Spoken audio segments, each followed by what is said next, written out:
May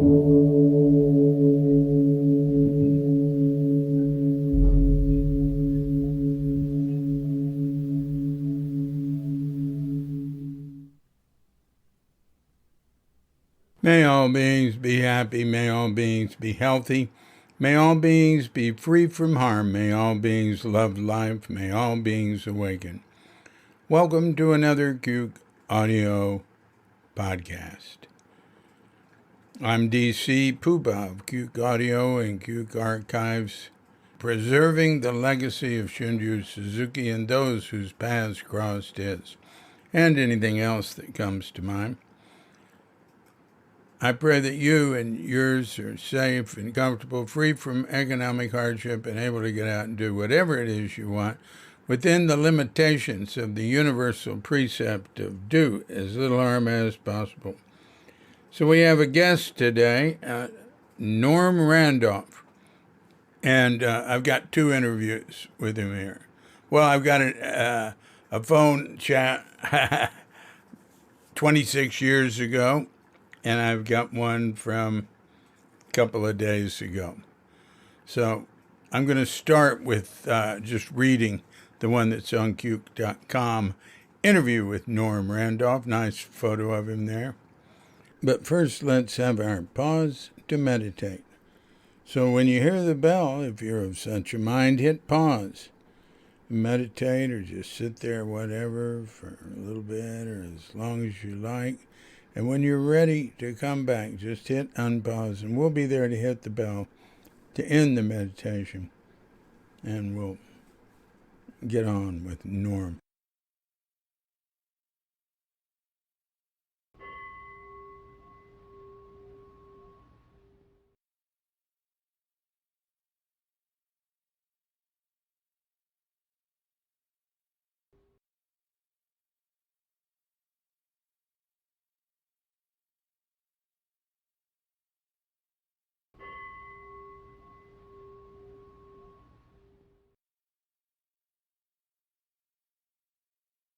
Norman Randolph.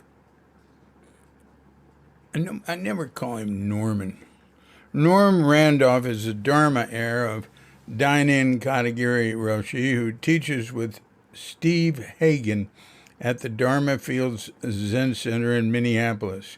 Here's that site's bio on Norm. You notice he doesn't mention he studied with Suzuki.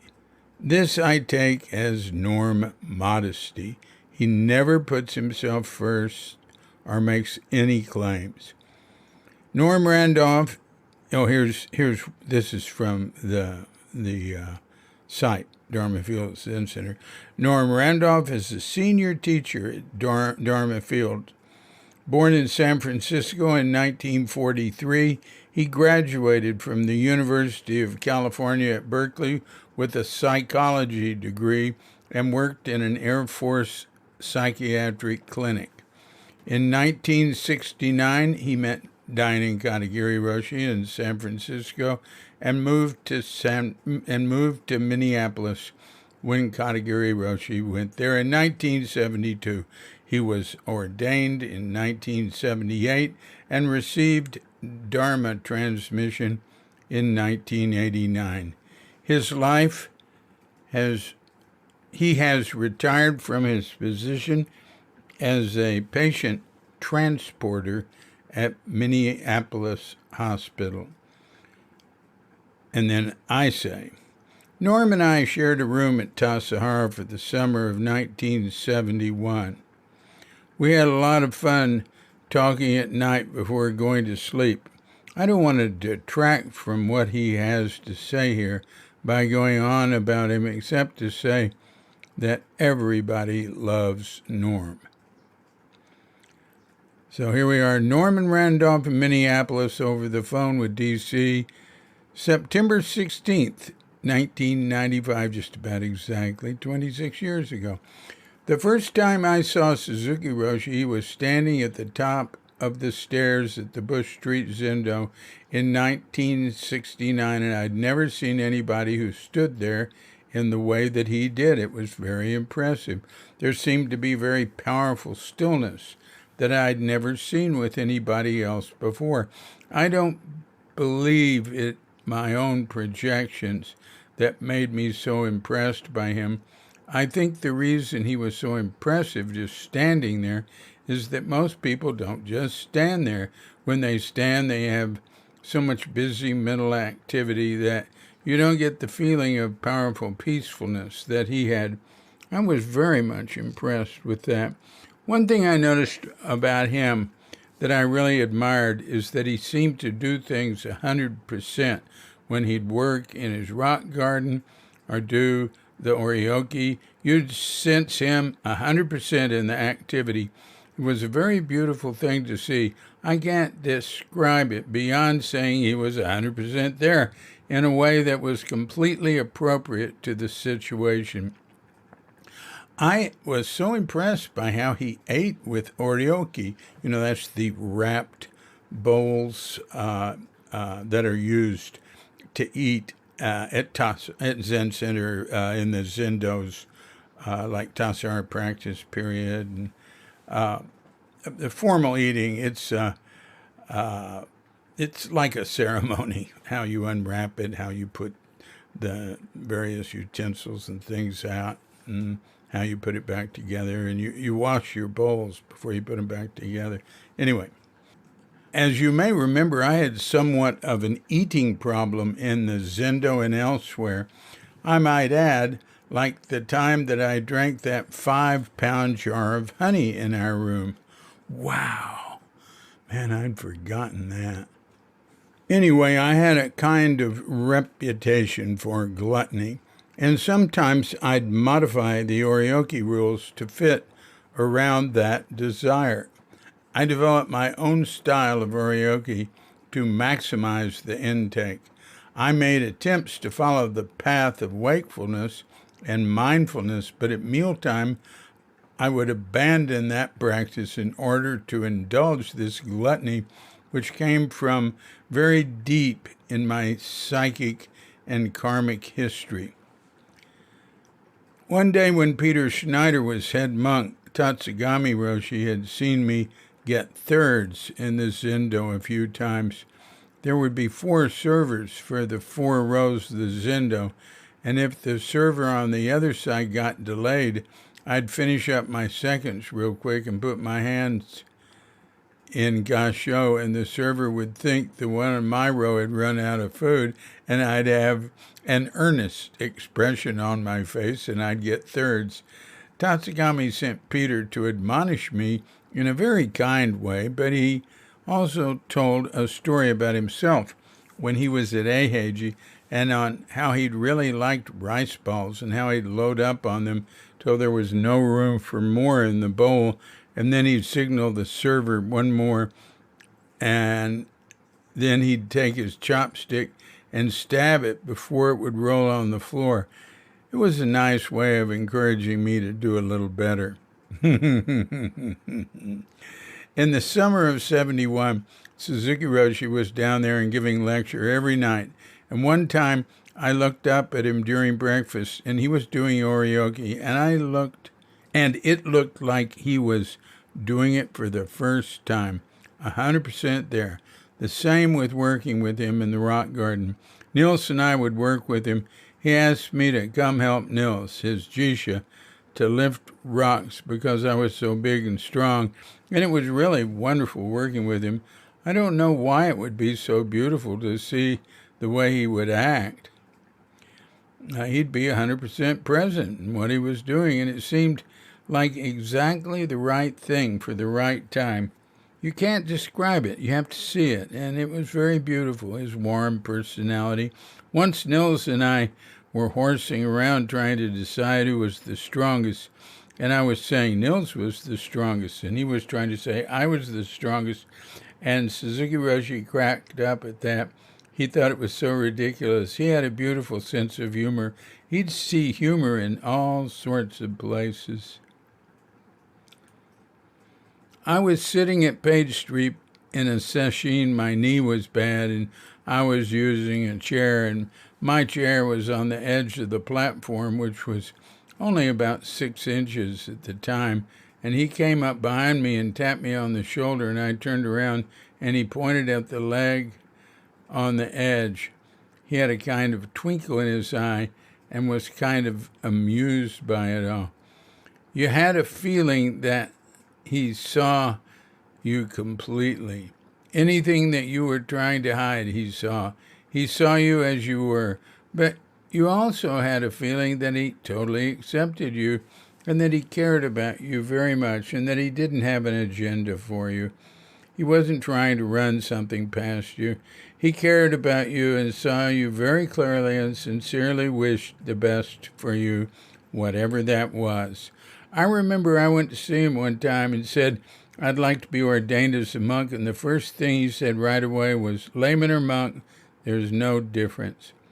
There was something very wonderful about him, and it's hard to describe because you had to feel the vibrations of his situation and the situation that you're in with him so that you can feel the humor and the joy and his way of life.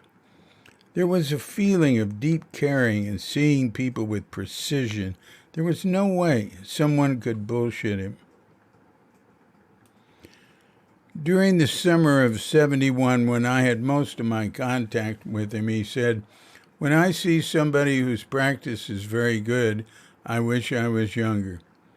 I think he saw there were a lot of people who had a great enthusiasm for following his way, and he was sorry he wasn't going to be around to help them.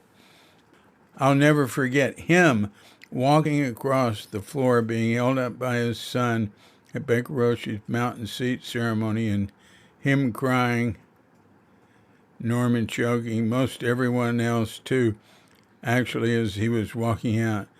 I'm starting to cry now as I think of it. But I think that he actually cared about people, and he was sorry to have to leave them. D.C.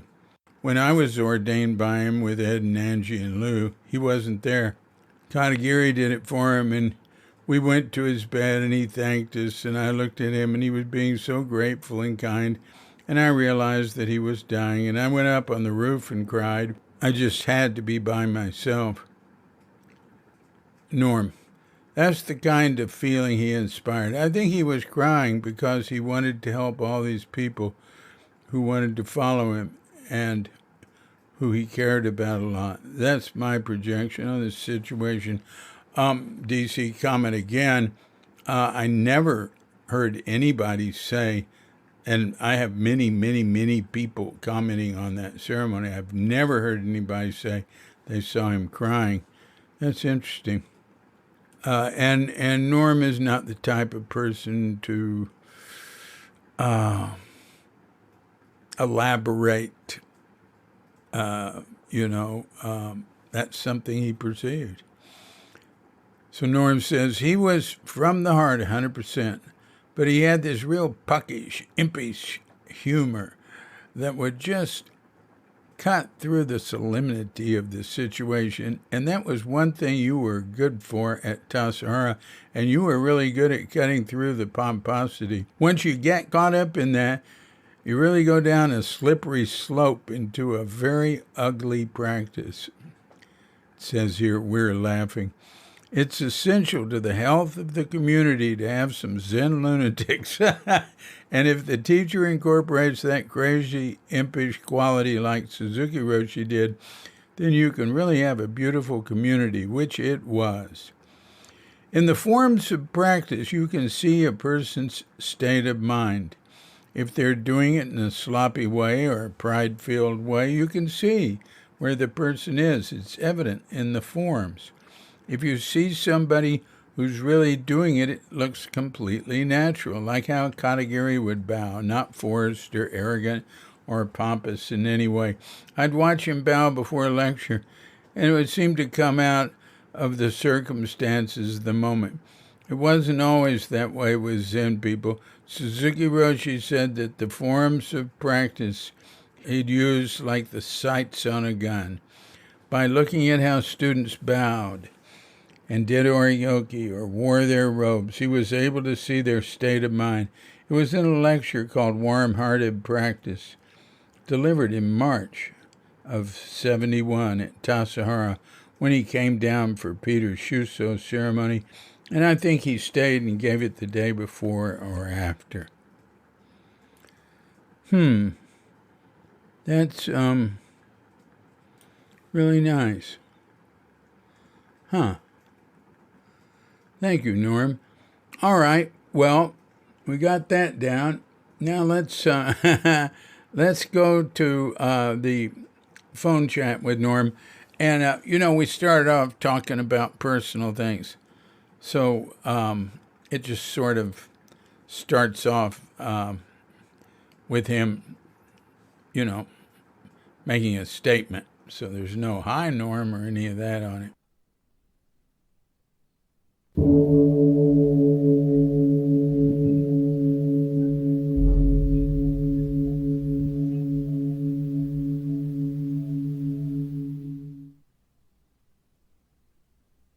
I do some teaching, not as much as I used to. But I'm a little bit slowed down mentally now, but I still can do a little teaching, but not as much as I used to. What do you teach? Just about Zen practice and Zen stories, things like that. Oh, and that's at Dharma Fields? Yeah, Dharma Field. That's a Zen Center in Minneapolis. And who's the founding teacher? Steve Hagen. Oh, yeah. He's written some books on Zen. Yeah, sure. I know who that is. He's a student of Katagiri Roshi's, and he and I have been here for some time teaching. Yeah. Oh, that's neat. Now, Katagiri had a number of Dharma heirs. Nonin, who's in Omaha, and right. Tim, who's got the Minneapolis Zen Center. Steve. Yeah, he's Tim. He's I think no longer head teacher at Zen Center, but he's he's there as a kind of a co-teacher. Those guys are getting old, so we're teaching less. Yeah, I've noticed that. We're people are retiring teaching, and some disappear. I don't know where they go. Yeah. Well, that's nice. That's neat. Well, what have you? When did you come to Minneapolis? 1972. Wow. Is that when Katagiri went there? Right. Yeah. He was even doing stuff at the Zen Center in 72. That's right. Yeah. Huh. Yeah, he continued having a relationship with the Zen Center, through the years. Wasn't very satisfying to him because, but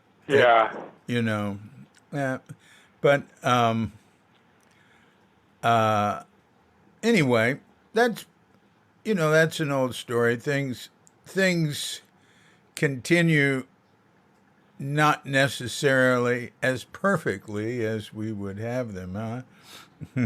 Yeah, that's true. So what you arrived in 72, what did you do?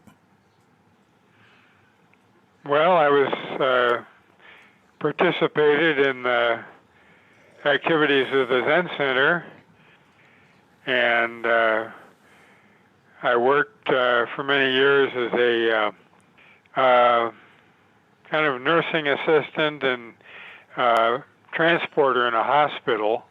and I was ordained as a priest, Mm-hmm. and I did some teaching. Well, but nothing too much. Well, that is definitely right livelihood. Working in a Well, hospital. thank you. Well, thank you. Well, you've done right livelihood too. You've written some great books. Well, thank you. They're actually all written by what I was around, what I've been around, the people I've been around, and everything. Yeah. You know, I've just reported on what I've seen and heard. But you did a good job. Thank you. I humbly appreciate that.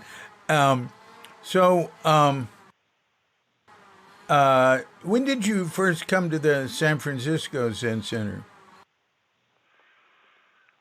1969, shortly before they moved to Page Street. Oh, yeah. Sokoji. Yeah. Yeah, I came, and it was summer of '69. Yeah. And went to some sessions. Well, actually, I went to some. Well, anyway, I participated in that moving of Zen Center to Page Street. Yeah, that pretty much happened in one day, didn't it? Yeah. Yeah. Were you there? I don't remember seeing you there. No, I was studying Japanese. Pardon? You were at Tassajara, probably. Yeah, I was studying Japanese in Monterey that summer. Yeah. Well, the second half. Well, actually, the move happened in November, but November. The second half of the summer, I studied Japanese intensively in Monterey. The first half, I was running the dining room at Tassajara. Yeah. And then I continued that through the fall. And I mean, I would go to the cities, sometimes on a weekend to hear Suzuki lecture. But I was mainly involved in the Monterey, Carmel Valley for, I don't know, about 5 months there. And then, and then I went back to Tassajara. Then, as I recall, when I went, you and I were roommates for quite some time. That's right. Yeah. That was in 1971. 71. Yeah. Yeah. Summer of '71, we were roommates. Yeah. And, right. Yeah, you were a good roommate. You're very thoughtful. Yeah, you were too. I have very good memories of that time. Yeah. Yeah. Yeah, we got along. So, hey, how did you get there? What led you to come to Zen Center? Well, I was just very much attracted to Zen practice, and I heard that there was a monastery there and a great teacher in Suzuki, and I was all fired up about it. So I once I heard about it, I became involved in the Berkeley and San Francisco Zen Centers. Oh, Berkeley too, huh? Mm. Yeah, I lived in Berkeley. I had a job at the post office, and then I'd come over to San Francisco for sessions, and as soon as I could do so, I applied to Tassajara, and they let me go. Yeah. Well, where did you come from? Where did I come from? Yeah. I was born in San Francisco, and I grew up in Berkeley. Oh, really? I had no idea. Oh. Yeah. I didn't know anybody actually came from there. Yeah. No, there's. Yeah, Yeah. I did. Yeah. Yeah. Born in San Francisco, grew up in Berkeley. That's pretty nice place to grow up, don't you think, Berkeley? I think so. Yeah, there were a lot of nice things about Berkeley in those days. I haven't been there in a long time. I don't know Yeah. what it's like now, but it was real nice back then. I think, well, I haven't been in America since 2013, but I was... Yeah, I saw that you're living in Indonesia. Yeah, that's right. We're living in Bali. Yeah. And me and my lovely wife, Katrinka. Yeah. I've never met her, have I? No. Probably not. I don't think so. Yeah. But, yeah, she's from... she was born in Manhattan, but she came to the Bay Area in 65, and I came in 66. Yeah. And so you said you were interested in Zen. Why were you interested in Zen? Or why were you interested? What made you interested in Zen? I asked you what made you come to the Zen Center, and you said you were, what got you interested? Where does it start? Where would you? Well, I was with reading. I got interested through reading. Reading what? Well, the first book was Alan Watts. Which one? The Way of Zen. And then, let's see, I read some other books too, but that, I remember that made an impression on me, and I was looking for something to get involved with, something that made more sense than just looking to try and establish a career and a profession. You know, I was very much impressed with what I'd heard about Zen, and I wanted to get involved in it. And when I heard about Tassajara, that made a big impression on me. Yeah. And I went to the Zen Center office and talked to Silas Hoadley. He was in charge of the Zen Center office at that time, he and Yvonne.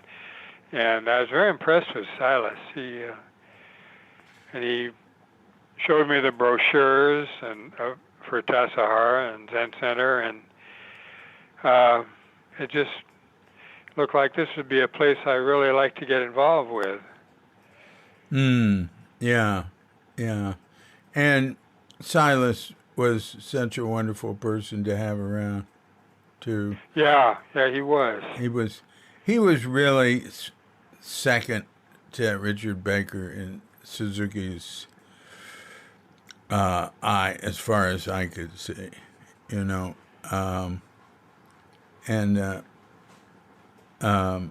Yeah, it was really, those were great years when Suzuki was alive and everybody could get along. Yeah. And things weren't that bad after he died, but Silas didn't feel, after a while, he didn't feel there was room for him anymore. But that's good. People need to leave, Sure, they go on to their own things. Yeah. I think he was teaching up in Port Arthur, Washington, for a while. Yeah, he moved to Port Townsend. He's still there. Oh, what was it? Port Townsend. Port Townsend? Yeah. Okay. And he'd go, he really wasn't teaching in Port Townsend much. He never had a group, but he would go do sessions for people, like for Larry Hansen up in Quadra Island, and he kept to, he stuck to around the Northwest there. And Nils moved to Port Townsend. I did a book. I've done 3 book signings in Port Townsend. I love Port Townsend. And there was one of them, I counted 7 former students of the early Zen Center, back in the Suzuki days. That was neat. Well, what do you have any memories of Suzuki Roshi? Well, I remember how impressed I was by him, and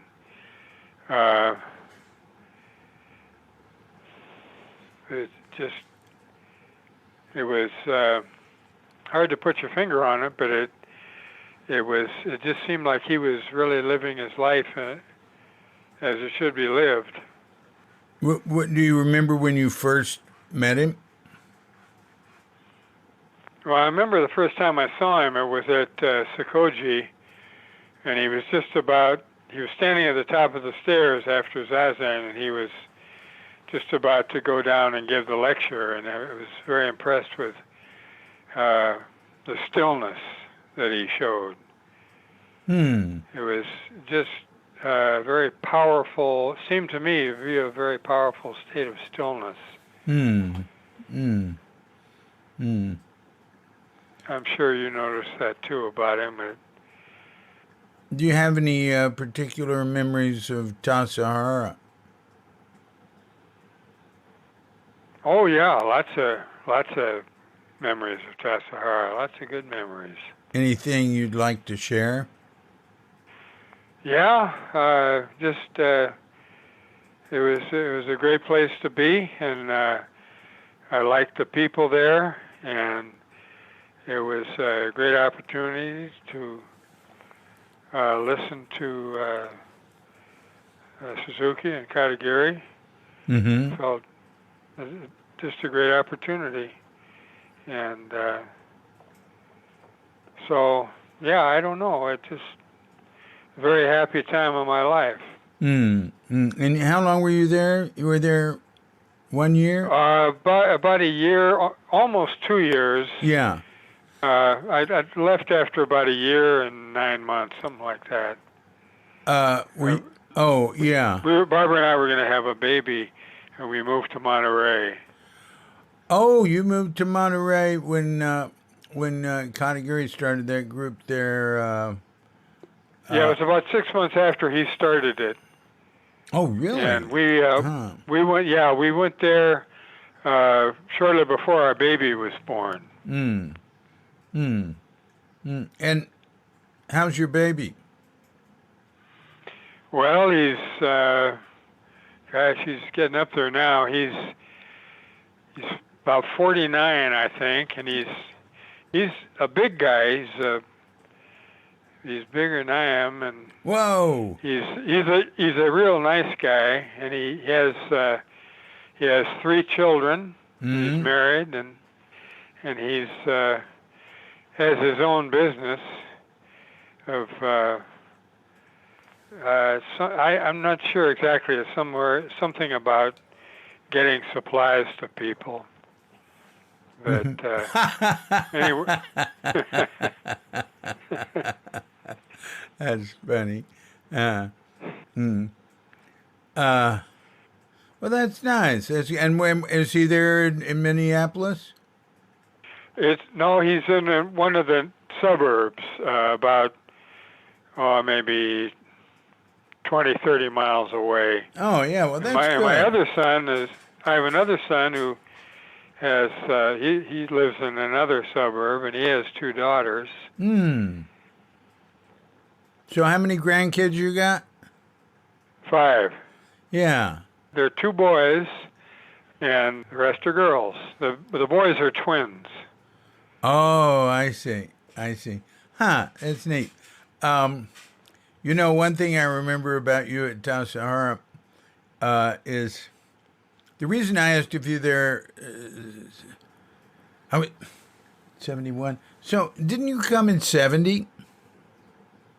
Yeah, in the fall of 70. Right. Because I sat in a chair. Oh, you did? For a while, I did. What was wrong with you? I had some problems with my knees, but I eventually was able to get down on the floor. What was the problem with your knees? Just, I don't know, it would go out of place something wrong with the ligaments or something. I don't know what it was. Mm-hmm. But it eventually got better. Yeah. How tall are you? I'm 6'2" now. I used to be taller, but I've shrunk a little. How tall were you back then? 6'3". Yeah. And you were not only tall, you weren't overweight. You were hefty or something. I don't know, what would you call it? Yeah. You were muscular. You were muscular, man. And one thing I remember is maybe I was work leader when you were there. Yes, you were. I was work leader, and a damn fine one too, I might add. Oh, thank you. And you were on what? Were you on trash and recycling? Yeah, I did the garbage job for a while. Yeah. Do you remember the thing you liked to do the most? I used to like to smash things. That's right. And you would, look, we'd be like this. There would always be stuff building up, like cans to flatten, and I don't know, I can't remember. And you'd say, I'd say, you'd come to me and, you'd say, maybe there was this or that, I wanted you to go out and do so-and-so. And when it was done, you'd say, Dave, maybe I can go smash some cans now. Yeah. I remember you used to tease me about that. Oh, yeah, you were good. Well, in a good-natured way. Yeah, well, of course. Right. There was one. Is this right? I remember we had a big concrete slab we had to get rid of, and I thought, oh boy, I know who'd like to do that, because you love to use a sledgehammer. Do you remember? Yeah, that's true. I did. And it was like, we thought, well, maybe we got to rent a jackhammer or something to get rid of that thing. I said, well, I think I know somebody who can take care of it. That's right. Yeah. Yeah, I used to love doing that. And there was also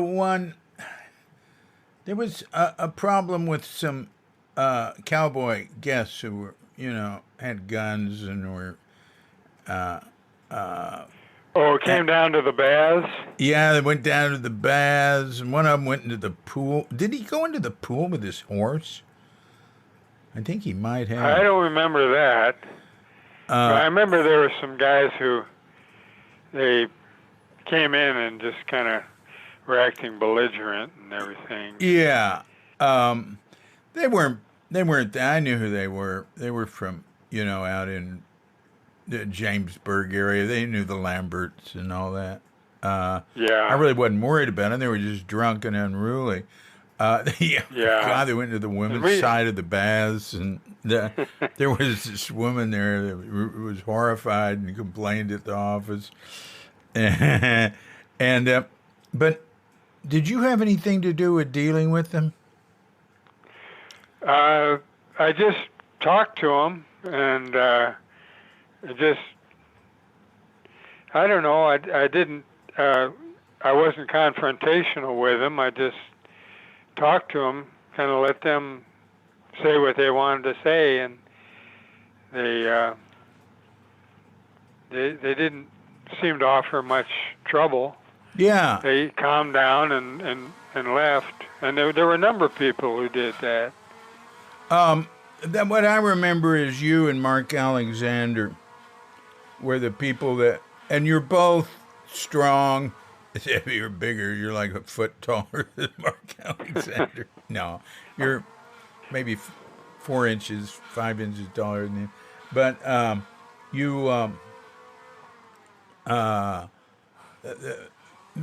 don't know where I was or what. I think that was when I was director, like in '71. I remember talking to him, I made them check their guns. Uh, Oh, I always found that even like people you were, were a little unruly or something, you got to check your guns. It was sort of a manly thing to do. They, oh, all right, check our guns. But, it's a big place, so they needed to be dealt with, and you and Mark just stepped up to the occasion, and Mark just told them they had to go. You know, and Mark what? he told them they had to go, and they did. Oh. They did. But also, you were being firm, but you're not the type to give commands, and he isn't either. He's pretty soft spoken. But Yeah. you all sort of let them know it was they'd had their fun, and anyway, yeah, we had worse people than that come in. Yeah. Yeah, I didn't meet up with any really bad people. I mean, they were basically pretty nice, even though they might have had a little too much to drink or something. But Yeah. basically, the people were pretty nice. Yeah, I always found that combination of alcohol and guns in the woods to be a little unnerving. Yeah, that's not a good idea. I was over in Arroyo Seco once, and I crossed the horse bridge, and I was up, and there was a guy with like an Uzi or a AK-47, one of these like semi-automatic guns like you see in the movies, and he just started Yeah. shooting it like into the hills. And I said, "Excuse me, sir, but I have friends over there. They're coming in. That's where the trail is." And I said, I also had a friend who killed somebody in the woods doing that. And it really was something he had to deal with for a long time. And so the guy. Yeah, I bet that's right. Yeah. Yeah, just shot into the woods. He was a teenager in a Yeah. national forest where there was no hunting. And it wasn't in Texas. It was in Colorado. He and some friends had gone up there for some reason. And some kid came running out crying and they killed his father. Yeah. Yeah, it's tragic. Wow. Why were you attracted to Katagiri?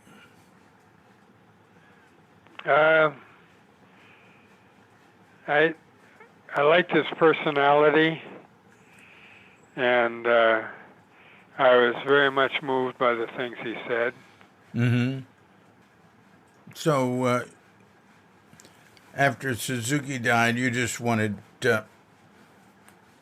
you just wanted him to be your teacher, right? Right. Yeah. Yeah. When you were in Monterey there with Barbara, did you get a job? Yeah, I was a garbage man. There you go again. Yeah, the fact that I'd worked as garbage man at Tassajara helped me get that job. Oh, seriously? I told them I had previous experience.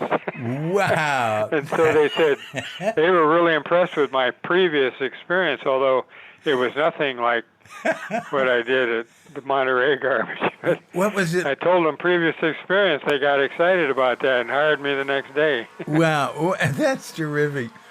What? Can you hear that?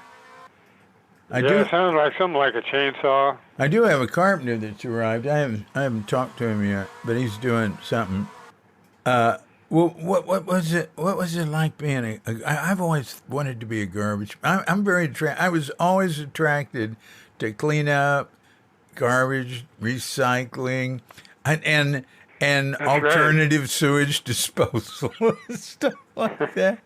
I built compost privies and. Well, I remember that garbage run we did down to Monterey Recycling. We had a huge load of garbage that, from Tassajara we took down there. Not garbage, but stuff to be recycled. Oh, recycle run. Yeah, go on. Yeah, recycle run. we that was a good time. I remember. Oh, We Oh, did you go with me when I took all this stuff out of the metal? We had like a yard where big things had been kept, and old pipe and wire and bed yeah. frames and parts of cars and just different Yeah, well, things. there's all sorts of stuff on the truck when we took it down to Monterey. Yeah, there was stuff that had been building up there for decades, and previous Yeah, owners. I remember when Paul yeah, Disco came back, he was disappointed that I had sold the copper and brass and stuff because he wanted to make a bell out of it. I did a stupid thing. I took all the wire, and you get more for wire if it doesn't have insulation covering on it. yeah, So I took all this wire, and I wasn't really thinking about air pollution or anything there. I mean, the air was just perfectly clear and clean, and any burning we did, just went off. We never noticed it again. So I took all this wire. There was a lot. I filled like a 55-gallon drum just full of wire with insulation and covering. And I took it out to Grasshopper Flats, and I put it, in an area where there's just dirt. It's cleared all around. I guess maybe we'd burn stuff there sometimes. We didn't do a lot of burning, but or right. we'd have a bonfire there like twice a year or something.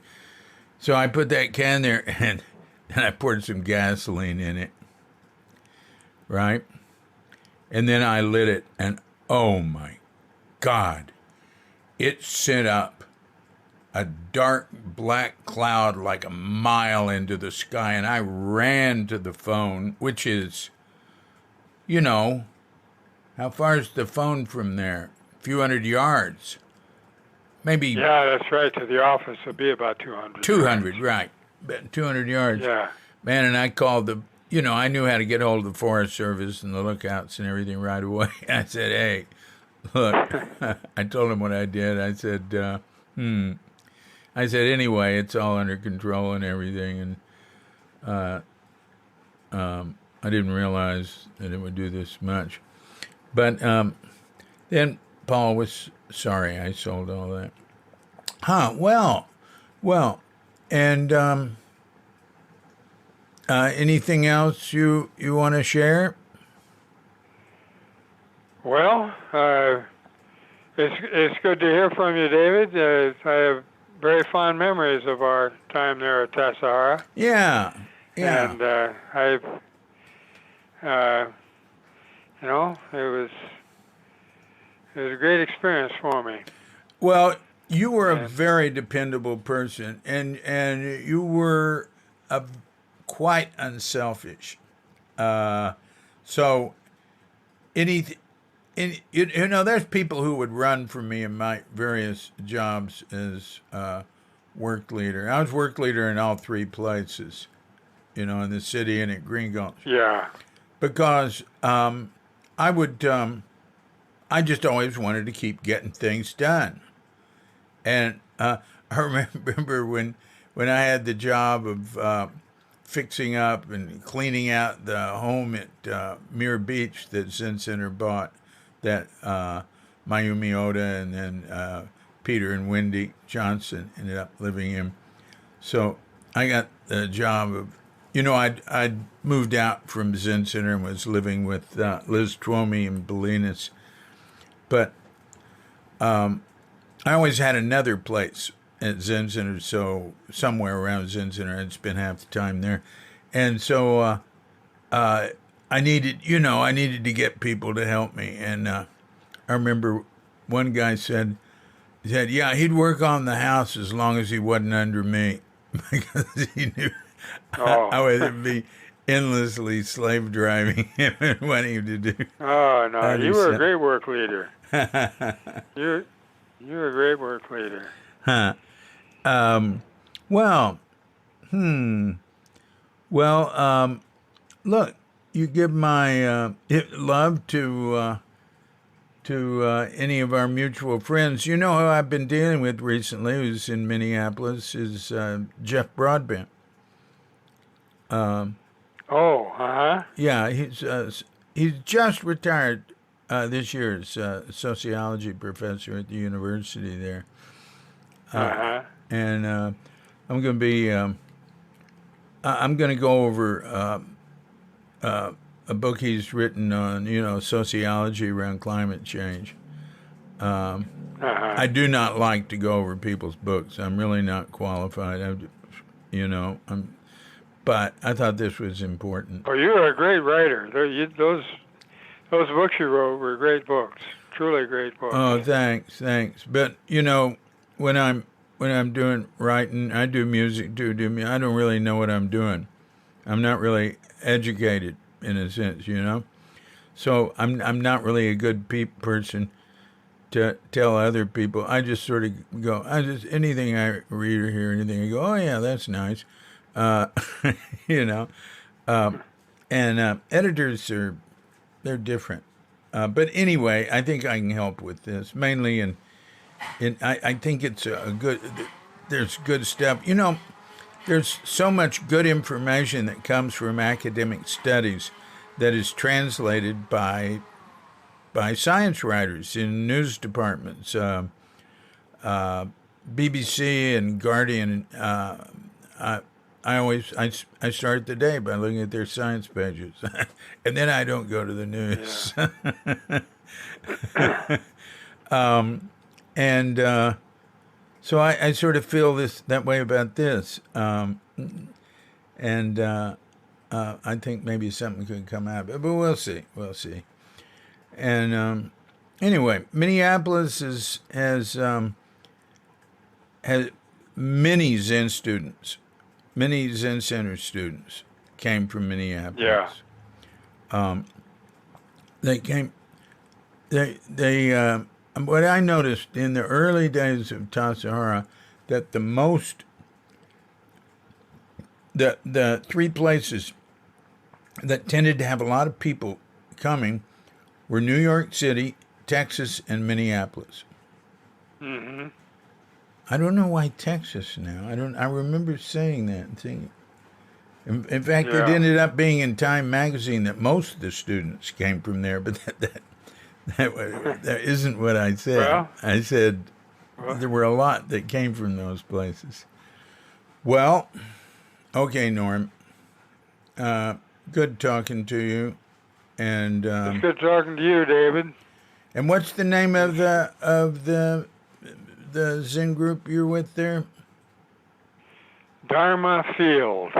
Dharma Field. So the somebody wants to check it out. There's a website like dharmafield.com. Yeah, dharmafield.org. Dharmafield.org. I wanted to talk to you, and I'm glad we did. And take care until we meet again. Yeah, well, thanks a lot, David. Yeah. This brings back very happy memories hearing from you. Yeah. Okay. Bye-bye, Norm. Yeah, bye-bye, David. Thank you. Thank you. So thank you very much, Norm Randolph. A good person. And I'm sure you're a good teacher up there in Minneapolis. This has been a Cuke Audio podcast. I'm D.C. Puba of Cuke Audio and Cuke Archives, coming to you from sleepy Sonora with Doggett Bandita, Filan Cuchita, and dear lovely Katrinka, and we're wishing you and yours and all of us a grand awakening.